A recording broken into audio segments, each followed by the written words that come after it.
Hello मेरे प्यारे बच्चों, मैं हूं अविनाश। आज हम लोग करेंगे क्लास 8 के चैप्टर नंबर 1 रेशनल नंबर के बारे में, जो कि एक इंट्रोडक्शनरी वीडियो होगा बेटा। आइए तो इस वीडियो को स्टार्ट करते हैं। और स्टार्ट करने से पहले देखिए, इस चैप्टर के अंदर आपके जो एक्सरसाइज है बेटा, न्यू एनसीईआरटी बुक में ओनली वन एक्सरसाइज दे रखी है, एक ही एक्सरसाइज है। और वो एक्सरसाइज हम तभी सॉल्व कर सकते हैं जब तक कि हम उसके बारे में बेसिक्स चीज़ों को नहीं जानेंगे। क्लियर? तो इस वीडियो में मैं उस बेसिक्स को क्लियर करने वाला हूँ। तो देखते हैं, आइए स्टार्ट करते हैं वीडियो को। बेटा, चैप्टर का नाम है रेशनल नंबर्स। रेशनल नंबर के बारे में जानेंगे। तो सबसे पहले रेशनल नंबर होता क्या है? तो rational number are the those numbers which can be written in the form of the p upon q where q is not equal to zero. इसका मतलब क्या हुआ बेटा कि रेशनल नंबर्स एक ऐसे नंबर्स होते हैं जो कि फ्रैक्शन की फॉर्म में पी अपॉन क्यू की फॉर्म में लिखे जा सकते हो, और जहां पर कि जो हमारे डिनोमीटर हो क्यू, जैसे ये डिनोमीटर है ना बेटा, ये आपका जीरो के इक्वल नहीं होना चाहिए। क्लियर बात? आइए नेक्स्ट करते हैं कि बेटा आप जो रेशनल नंबर है वो नंबर्स होते कैसे कैसे, आप कैसे पहचानोगे कि कौन से नंबर रेशनल नंबर होंगे। ठीक है? तो इनमें जो सबसे पहला नंबर है बेटा, वो होता है आपका natural numbers. Natural numbers. Natural numbers कैसे हो सकते हैं? जैसे इनके बारे में हम लोगों ने पिछली क्लास में, प्रीवियस क्लासेस में ही पढ़ा हुआ है कि natural numbers are those numbers which started from one. ऐसे नंबर जो कि वन से स्टार्ट होते हैं, 1 2 3 4 एंड सो ऑन इनफाइनाइट तक नंबर। ये नंबरों को हम क्या बोलते हैं बेटा? नेचुरल नंबर्स बोलते हैं। ठीक है? तो इनको भी हम क्या है कि रेशनल नंबर की कैटेगरी में रखते हैं, क्योंकि देखो पी अपॉन क्यू की फॉर्म में लिखना है तो 1/1 लिखोगे तो भी एक रेशनल नंबर कहलाएगा, 2/1 लिखेंगे तो भी एक रेशनल नंबर कहलाएगा। क्लियर बात? तो इस तरीके से इनके नीचे अगर हम डिनोमीटर में 1 लिख देते हैं तो 1 लिखने से इस संख्या पर कोई भी फर्क नहीं पड़ेगा, और ये क्या कहलाएगा? हमारा एक रेशनल नंबर कहलाएगा। क्लियर बात? Next second number, natural number के बाद होल नंबर्स। होल नंबर्स भी बेटा हमारे जो होते हैं वो भी रेशनल नंबर की कैटेगरी में ही आते हैं। तो होल नंबर्स, अब होल नंबर कहाँ से स्टार्ट होते हैं? तो होल नंबर से स्टार्ट होते हैं बेटा हमारे जीरो से। 0 1 2 3 एंड सो ऑन। तो ये नंबर्स भी क्या है बेटा? हमारे होल नंबर्स। इन ये भी रेशनल नंबर के ही पार्ट हैं। इनको नीचे भी आप क्या है, वन लगा करके आप रिप्रेजेंट कर सकते हो as a rational number. Next third point की बात करेंगे। तो थर्ड जो इंटीजर्स होते हैं, इंटीजर्स के बारे में हम लोगों ने क्लास 7th में पढ़ा था कि इंटीजर क्या होते हैं। तो इंटीजर्स जो होते हैं वो भी बेटा क्या होते हैं? हमारे एक रेशनल नंबर होते हैं। अब ये रेशनल नंबर कैसे हो सकते हैं भाई? 1/2 लिखा हमने, 3/5 हो गया, मान लो 6/7 है, या फिर नेगेटिव के नंबर्स -1/2, -3/5, -6/7 एंड सो ऑन। तो पॉजिटिव और negative both numbers which are in the fraction form, ऐसे नंबर्स जो कि आपके फ्रैक्शन के फॉर्म में है, वो कैसे होंगे बेटा? हमारे रेशनल नंबर होंगे। और फोर्थ पॉइंट तो हमारा फ्रैक्शन होता ही ये होता है। क्लियर ना? तो जो भी वैल्यू आपकी फ्रैक्शन के फॉर्म में लिखी हो वो कैसी होगी बेटा? हमारी एक रेशनल नंबर होगी। जैसे 1/2 अगेन, 3/5, ये सब नंबर्स कैसे होंगे बेटा? रेशनल नंबर होंगे। क्लियर बात इतनी समझ में आ रही है? लेकिन इनमें एक चीज़ ध्यान रखना कि यहाँ पे जो वैल्यू हो वो अंडर रूट की फॉर्म में नहीं होगी। अगर रूट की फॉर्म में वैल्यू है तो उसको हम क्या बोलते हैं? वो बोलते हैं इर्रेशनल नंबर। क्या बोलते हैं बेटा इनको? इर्रेशनल नंबर्स बोला जाता है। ये रेशनल नंबर्स नहीं होते हैं। या तो वो परफेक्ट स्क्वायर बन जाए, ठीक है, तभी वो रेशनल नंबर्स हो सकते हैं। अगर परफेक्ट स्क्वायर नहीं बनना है, यानी कि उनका परफेक्ट अंडर रूट करने पे वैल्यू नहीं आ रही है, जैसे सपोज दैट आपका रूट 2 है, रूट 2 को आप परफेक्टली आप क्या कर सकते हैं? डिवाइड नहीं कर सकते। आप इसको अंडर रूट की फॉर्म से आगे जब निकालेंगे तो ये जो वैल्यू मिलेगी 1.414 और डॉट डॉट डॉट ऐसी वैल्यू कंटिन्यू रूप से आती जाएगी। तो ये क्या होगा? ये एक रेशनल नंबर नहीं होता है। क्लियर बात है? चलिए नेक्स्ट, अब रेशनल नंबर्स के बारे में जानते हैं कि कुछ इंपॉर्टेंट पॉइंट्स, कि आपके अगर रेशनल नंबर्स दिए हुए हैं तो बेटा वो रेशनल नंबर्स अगर ऐड करे जाएं, दो रेशनल नंबर को अगर हम ऐड करते हैं, मान लो सपोज एक रेशनल नंबर हमारा ये है और दूसरा नंबर ये है, दो रेशनल नंबर्स को जब आप ऐड करोगे तो एक रेशनल नंबर ही मिलेगा। ठीक है? जैसे अब मान लो जैसे हमारा ये हमने लिए थे ना नंबर, जो लिए थे, तो इन नंबरों को ही ले लेते हैं। भाई सपोज करो 2 है, एक नंबर 3 है, तो आपको 2 और 3 को ऐड करने से क्या मिलेगा बेटा? 5 मिलेगा, और 5/1 लिख सकते हैं, ऐसे इसके नीचे 1 लिख सकते हैं, तो ये क्या होगा? एक रेशनल नंबर कहलाएगा। क्लियर बात? ऐसे ही रेशनल नंबर में से एक रेशनल नंबर को अगर अपन माइनस करते हैं तो माइनस करने पे भी हमें क्या मिलेगा बेटा? रेशनल नंबर ही मिलेगा। रेशनल नंबर्स और दूसरा रेशनल नंबर को अगर हम मल्टीप्लाई करते हैं तो भी हमें क्या मिलेगा बेटा? रेशनल नंबर ही मिलता है। क्लियर? एंड रेशनल नंबर को अगर हम डिवाइड कर दें दूसरे रेशनल नंबर से तो भी हमें क्या मिलेगा बेटा? एक रेशनल नंबर ही मिलेगा। ये बातें खासतौर पर ध्यान रखना कि अगर आप रेशनल नंबर को ऐड करेंगे तो रेशनल नंबर मिलेगा, माइनस करेंगे तो भी रेशनल नंबर, अगर मल्टीप्लाई करते हैं उनका तो भी रेशनल नंबर मिलेगा, और डिवाइड करते हैं तो भी आपको रेशनल नंबर्स मिलेगा। क्लियर बात इतनी? लेकिन इन सारी केसेस में एक चीज़ हमेशा याद रखिएगा कि जो डिनोमिनेटर की वैल्यू है वो जीरो नहीं होनी चाहिए। क्लियर ना? यानी कि जो हमारी पी अपॉन क्यू की फॉर्म है, ये जो क्यू है, ये नेवर इक्वल टू जीरो, ये जीरो नहीं होना चाहिए। अगर जीरो हो जाएगा तो जीरो से आप किसी भी डिजिट में डिवाइड दोगे तो वो क्या हो जाएगा बेटा? नॉट डिफाइंड हो जाता है। क्या हो जाता है? Not defined. क्लियर? बात समझ आ गई? चलिए अब इस वीडियो में आगे बढ़ते हैं, तो प्रॉपर्टीज के बारे में बात करते हैं। प्रॉपर्टीज ऑफ रेशनल नंबर्स क्या होती है? तो हमारे पास जो प्रॉपर्टीज है बेटा रेशनल नंबर्स की, इस चैप्टर में आपको कुछ अलग अलग प्रॉपर्टीज बताइए। इनमें से कुछ प्रॉपर्टीज आपने बेसिक से आपने 7th क्लास में सीखी हुई हैं, उन्हीं प्रॉपर्टीज का हमें यूज किया गया है। तो आइए सबसे पहली जो प्रॉपर्टी है उसका नाम है बेटा क्या? Closure property. क्लोजर प्रॉपर्टी को देखेंगे तो ये बेटा आपके addition, subtraction, multiplication and division सब में ही यूज होता है। तो ये कैसी होती है प्रॉपर्टी? सपोज हमारे पास में एक रेशनल नंबर को ही लेकर चलेंगे, फ्रैक्शन के नंबर को ही हम लेकर के चलेंगे, ठीक है। आप इसको इस तरीके से भी देख सकते हो ना कि अगर क्लोजर प्रॉपर्टी की बात करें कि आप मान लो एडिशन करते हो, दो चीज़ों का एडिशन करते हो, ठीक है। तो अगर हमारा लिखा हुआ ए अपॉन बी एक फ्रैक्शन में और दूसरा वैल्यू लिखा है सी अपॉन डी, ठीक, दोनों को अगर ऐड करेंगे तो ऐड करने पर हमें क्या मिलेगा बेटा, रेशनल नंबर अभी हमने पढ़ा था ऊपर, ठीक। सपोज करो आपके पास में एक वैल्यू है 5/8 प्लस और दूसरी वैल्यू है 3/8 लिख लेते हैं मान लो, ठीक है। तो इन दोनों को ऐड करेंगे तो 5 + 3 कितना हो जाएगा, 8 हो जाएगा और ये 8 नीचे रहेगा तो 8 से 8 कैंसिल हो जाएगा 1, इट मीन्स 1 बचेगा। 1 भी क्या है हमारा, एक रेशनल नंबर है, क्लियर बात, ठीक है। इसके नीचे कोई और वैल्यू आती है तो वो भी हम लिख लेते हैं, तो वो क्या है, फ्रैक्शन की फॉर्म में होता है तो वो रेशनल नंबर कहलाता है, क्लियर। इसी तरीके से सब्ट्रैक्शन के केस में आएंगे तो सब्ट्रैक्शन में क्या होगा बेटा, ए अपॉन बी है हमारा, माइनस करते हैं तो सी अपॉन डी के साथ जब माइनस करेंगे, मान लो कि एक रेशनल नंबर हमारा ये है और दूसरा रेशनल नंबर ये है, तो इनको जब हम सेपरेट करेंगे तो क्या आएगा, एग्जाम्पल लेते हैं, एग्जाम्पल के साथ समझते हैं। 3/5 है हमारा एक फ्रैक्शन और मान लो दूसरा फ्रैक्शन है -1/5। इन दोनों का बेस जब सेम होगा तो बेस कॉमन आ जाएगा हमारे पास 5 और 3 - 1 करेंगे क्या मिलेगा, हमें 2 मिलेगा। तो ये भी क्या है बेटा, एक रेशनल नंबर है, क्लियर बात, ठीक है। ये हो गया हमारा सब्ट्रैक्शन का केस। नेक्स्ट आते हैं मल्टीप्लिकेशन की बात करेंगे तो मल्टीप्लिकेशन में भी अगर सपोज करो कि हम ए अपॉन बी को ही लेकर चले, ए अपॉन बी एक हमारा फ्रैक्शन की फॉर्म में रेशनल नंबर है, इनटू करते हैं सी अपॉन डी के साथ में दूसरा फ्रैक्शन, तो हमें क्या मिलेगा, एक रेशनल नंबर ही मिलेगा। कैसे, मान लो सपोज करो कि 2/3 लिखा हुआ है और इनटू में हम करते हैं 5/9 के साथ में मल्टीप्लाई, क्लियर। तो ऊपर वाले डिजिट्स का आपस में मल्टीप्लाई होता है और नीचे वाले डिजिट्स का आपस में मल्टीप्लाई होता है। तो 5 2 हमें क्या मिलेगा 10 और 9 3 27, ये क्या हो जाएगा बेटा, एक रेशनल नंबर हो जाएगा, क्लियर है। तो ये आपका फ्रैक्शन के फॉर्म में मिला है ना, जीरो तो नहीं है नीचे, क्लियर। तो इसको हम क्या बोलेंगे, एक रेशनल नंबर बोलेंगे। नेक्स्ट आते हैं, नेक्स्ट बात करते हैं तो अगला डिवीजन के बारे में बात करेंगे। तो डिवीजन क्या है हमारे पास में, सपोज करो ए अपॉन बी है, इसको डिवाइड देते हैं हम सी अपॉन डी से, जो कि हमारा दूसरा रेशनल नंबर है। एक रेशनल नंबर हमारा ए अपॉन बी और डिवाइड दे रहे हैं किसको, सी अपॉन डी से, तो आप तो भी हमें क्या मिलेगा बेटा, रेशनल नंबर ही मिलेगा, क्लियर ना। कैसे, एग्जाम्पल के साथ समझते हैं। सपोज करो कि हमारे यहाँ पर 2/3 डिवाइड कर रहे हैं हम इसको 1/3 से, क्लियर। तो इस तरीके के जो भी डिवीजन वाले होंगे ना, वहाँ पे एक बात खास तौर पे ध्यान दीजिएगा कि इसमें 2/3 हम पहले लिख लेते हैं ऐसे ही, और इधर वाली जो डिजिट होती है वो पलट जाती है बेटा, और यहाँ डिवीजन की जगह साइन आ जाता है हमारा इनटू का, तो यहाँ इनटू कर देते हैं, ये पलट जाएगी 3/1 हो जाएगा, 3 से 3 कैंसिल हो जाएगा वन टाइम में, तो यहाँ क्या मिलेगा हमें 2 × 1 2 और नीचे 1 मिलेगा। तो ये भी क्या होगा बेटा, हमारा एक रेशनल नंबर ही कहलाएगा, 2/1 एक रेशनल नंबर है, क्लियर है। नेक्स्ट प्रॉपर्टी की तरफ बढ़ते हैं, कम्यूटेटिव प्रॉपर्टी। ये भी प्रॉपर्टी हम लोगों ने अपने प्रीवियस क्लासेस में पढ़ी है। तो ये प्रॉपर्टी क्या कहती है बेटा, इससे रिलेटेड एक चीज़ तो जान लो पहले, ये जो प्रॉपर्टी है ना आपके किस में यूज़ होगी, सिर्फ एडिशन और मल्टीप्लिकेशन के केस में ही यूज़ होती है। चलिए एडिशन का करते हैं सबसे पहले। तो एडिशन क्या लेंगे, ए अपॉन बी, मान लो कि एक है हमारे पास में, प्लस सी अपॉन डी दूसरा रेशनल नंबर है।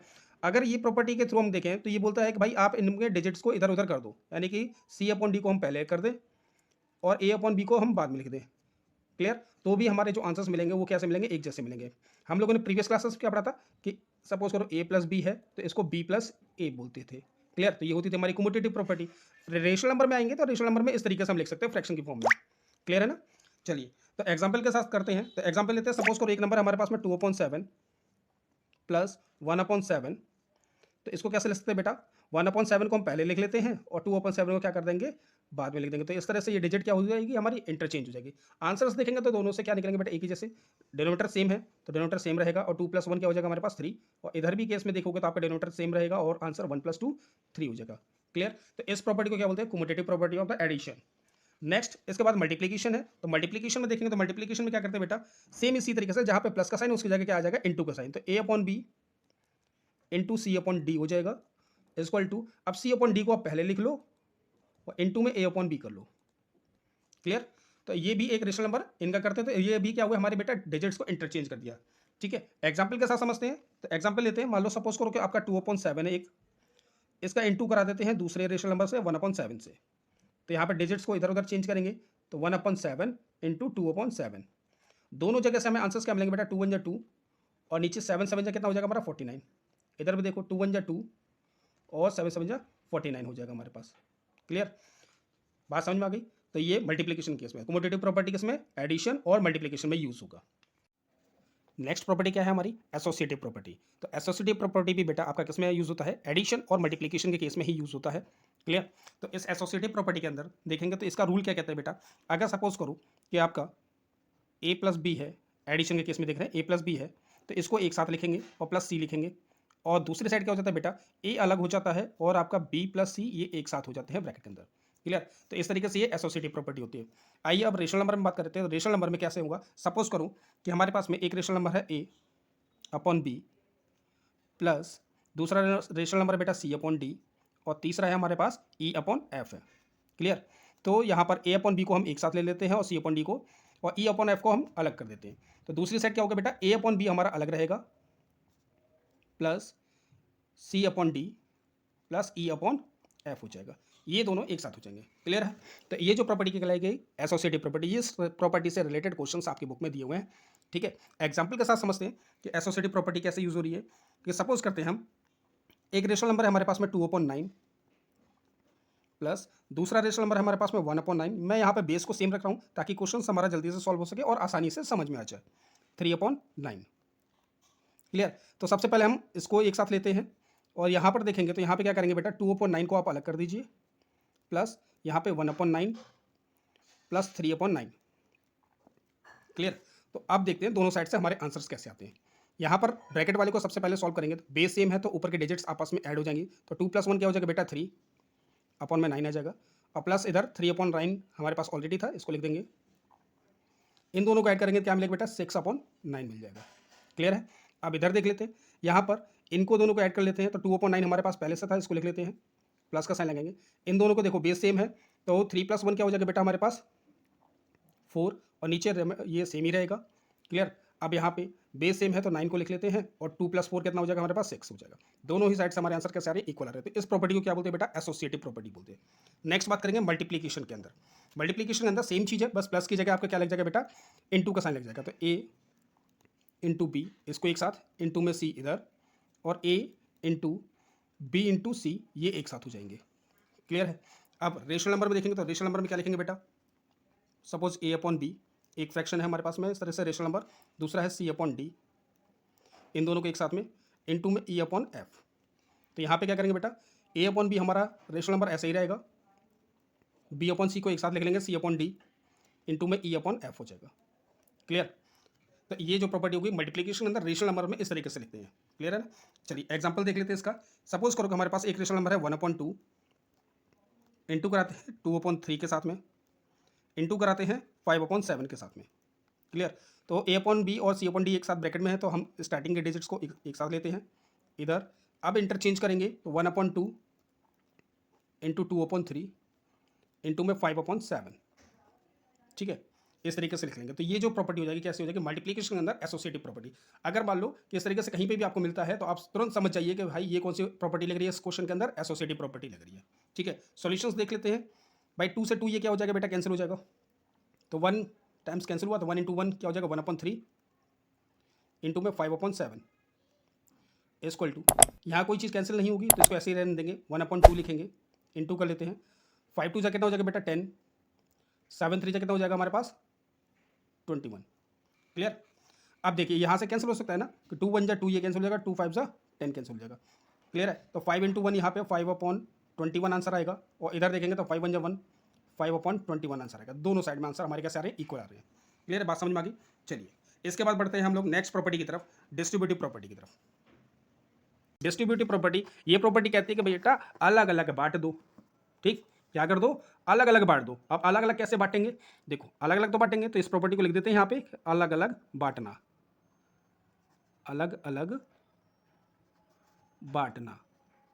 ठीक, तो ये प्रॉपर्टी, और ये प्रॉपर्टी भी आपकी कहाँ पे यूज होगी, ये प्रॉपर्टी यूज होगी एडिशन और सब्ट्रैक्शन के केस में ही यूज होगी। इसके अलावा रेस्ट ऑफ जो बचे आपके मल्टीप्लिकेशन, आपका डिवीजन, उसमें यूज नहीं होगा। क्लियर है? चलिए एडिशन में देखेंगे तो एडिशन में क्या है, ये जो प्रॉपर्टी है ए, सपोज करो एक नंबर है और इधर बी प्लस सी लिखा हुआ है। क्लियर है? यहाँ पे ब्रैकेट लगा है, इसका मतलब कि ये ए का इंटू होगा। तो ये कैसा हो जाएगा कि ए का इंटू आप बी के साथ कराएंगे तो ए बी हो जाएगा, बीच में जो साइन लगा होगा प्लस का तो वो प्लस साइन लगा देते हैं, और ए का इंटू के साथ सी के साथ कराते हैं तो ए सी हो जाएगा। क्लियर बात? इसको सिंबल्स के थ्रू समझ लेते हैं कि ए का इंटू हमने किसके साथ किया है बेटा, बी के साथ में, तो ए बी मिला हमें। फिर ए का यही इंटू हम किसके साथ करेंगे, सी के साथ करेंगे तो ए सी मिलेगा। क्लियर है? आइए एग्जाम्पल के साथ समझते हैं कि सपोज हमारे पास एक नंबर है 2, ब्रैकेट लगाया हमने, यहाँ लिखा हुआ है 3 और +5 लिखा हुआ है। क्लियर? तो अब इसको डिस्ट्रीब्यूटिव प्रॉपर्टी में क्या करेंगे, अलग अलग बांट करके उसके बाद फिर ऐड करेंगे। देखो 2 इंटू 3 तो 2 इंटू 3 करेंगे, फिर प्लस का साइन लगाएंगे, फिर 2 इंटू 5 करेंगे, 2 इंटू 5 करेंगे। अब दोनों में क्या करेंगे, मल्टीप्लीकेशन को पहले कर लेते हैं फिर बाद में ऐड करते हैं। तो ऐड का बीच में साइन लगा लो, 2 3 जा 6, 5 2 जा 10, दोनों को ऐड करेंगे तो क्या मिलेगा, 10 प्लस 6 16 मिल जाएगा। क्लियर है। तो इस तरीके से इस प्रॉपर्टी को क्या बोलते हैं, डिस्ट्रीब्यूटिव प्रॉपर्टी बोलते हैं। नेक्स्ट इसके बाद सब्ट्रैक्शन के केस में देखते हैं। तो सब्ट्रैक्शन में क्या होगा कि ए बी माइनस सी कर लेते हैं। तो यहाँ पे ए का मल्टीप्लाई किसके साथ बेटा, बी के साथ, तो ए इंटू बी हो जाएगा माइनस ए इंटू सी हो जाएगा। क्लियर है। तो यहाँ पे ए का मल्टीप्लाई हमने बी के साथ किया और ए का मल्टीप्लाई हमने किसके साथ, सी के साथ किया। अब एग्जांपल लेते हैं, सपोज करो कि एक 2 दिया हुआ है हमारे पास और दूसरा नंबर है 5 माइनस 3 करते हैं। तो कैसे करेंगे, 2 का इंटू 5 के साथ पहले 2 इंटू 5, फिर 2 का इंटू हम 3 के साथ करेंगे, साइन बीच में माइनस का है तो माइनस का साइन, 2 इंटू 3 करते हैं। तो 2 5 से हमें क्या मिलेगा बेटा, 10 मिलेगा और 2 3 से क्या मिलेगा हमें, 6 मिलेगा। क्लियर है। तो 10 में से 6 को माइनस करिए तो कितना मिलेगा हमें, 4 मिलेगा। क्लियर बात समझ में आ गई सभी को। अच्छा यहाँ पे भी अगर हम करते डायरेक्ट करने की कोशिश करते तो क्या करते बेटा, 5 में से 3 को माइनस कर लो, कितना मिलेगा हमें, 2 मिल जाएगा। और इधर इंटू में 2 ये ऑलरेडी है तो 2 2 क्या मिलेगा हमें, 4 मिलेगा। इट मीन्स डिस्ट्रीब्यूटिव प्रॉपर्टी के थ्रू अगर हम क्वेश्चन को करते हैं तो और आसानी से बड़े डिजिट्स जो होंगे उनको हम आसानी से कर सकते हैं। क्लियर बात समझ में आ गई सभी को। इसके बाद हमारी नेक्स्ट आइडेंटिटी है मल्टीप्लिकेटिव आइडेंटिटी। मल्टीप्लिकेटिव आइडेंटिटी बेटा बहुत ही ईजी है, सिंपल सी है। ये आइडेंटिटी क्या कहते हैं, ए को अगर मान लो कि एक रेशनल नंबर है उसको अगर हम 1 के साथ मल्टीप्लाई करें या फिर 1 को हम ए के साथ मल्टीप्लाई करें तो हमें क्या मिलेगा, ए ही मिलेगा। एग्जाम्पल के साथ देखते हैं कि सपोज करो हमारा एक नंबर है 4, इंटू में हम 1 करते हैं तो 4 1 क्या मिलेगा हमें बेटा, 4 मिलेगा। अच्छा जी इधर करके देखते हैं, 1 के इंटू अगर हम 4 के साथ करते हैं तो भी तो हमें 4 ही मिलेगा। तो मल्टीप्लिकेटिव आइडेंटिटी क्लियर है बेटा, बिल्कुल एकदम आसान है। इसका 1 के साथ इंटू में होता है, ये चीज़ ध्यान रखिएगा। क्लियर है। इसके बाद हमारा लास्ट टर्म बचेगा और उसका नाम है क्या, मल्टीप्लिकेटिव इनवर्स, या फिर इसको दूसरे नाम से बोलते हैं रेसिप्रोकल करना। ये क्या कहता है कि अगर आपके पास में एक नंबर है ए तो इसका जो रेसिप्रोकल होगा वह या इनवर्स होगा वो क्या हो जाएगा बेटा, 1/a हो जाएगा। क्लियर है, 1/a। और ये क्या कहती है कि भाई इस प्रॉपर्टी के अंदर बोला जाता है कि अगर उस नंबर को उसके रेसिप्रोकल से इंटू करा दे तो वैल्यू क्या मिलती है हमें, 1 मिलती है। जैसे इस ए का इसके रेसिप्रोकल वैल्यू इस वैल्यू के साथ इंटू करा दे तो 1/a के साथ में, तो ए से ए कैंसिल हो जाएगा 1 टाइम, तो 1 इंटू 1 क्या मिलेगा हमें, 1 मिलेगा। क्लियर बात है। चलिए एग्जांपल के साथ समझते हैं। सपोज करो कि हमारा एक नंबर है 2 और इसका जो रेसिप्रोकल होगा वो क्या होगा बेटा, 1/2 हो जाएगा। तो इन दोनों का अगर हम इंटू कराते हैं तो क्या मिलेगा, 2 इंटू 1/2 इक्वल टू 1, 2 से 2 कैंसिल हो गया 1 टाइम्स। क्लियर है। आपसे क्वेश्चन जो पूछे जाएंगे वो सिंपल से क्वेश्चन होंगे कि आपको पूछा जाएगा कि बेटा रेसिप्रोकल करके बताइए। अब सपोज करो कि अगर आपके पास में एक फ्रैक्शन में नंबर है, मान लो कि ये आपका 5/7 दिया हुआ है, ठीक, इसका रेसिप्रोकल करना है। तो रेसिप्रोकल क्या होता है, अभी जस्ट पता है कि 1 में होता है ना। चलिए इसको कर लेते हैं, तो 1 में 5/7 लिख लेंगे इस तरीके से। और ये जो नंबर होगा ना बेटा ये कहाँ जाएगा, इधर ऊपर आ जाएगा। क्लियर है। तो ये जो वैल्यू आ जाएगी 7/5 हो जाएगा, ये इसका रेसिप्रोकल होगा।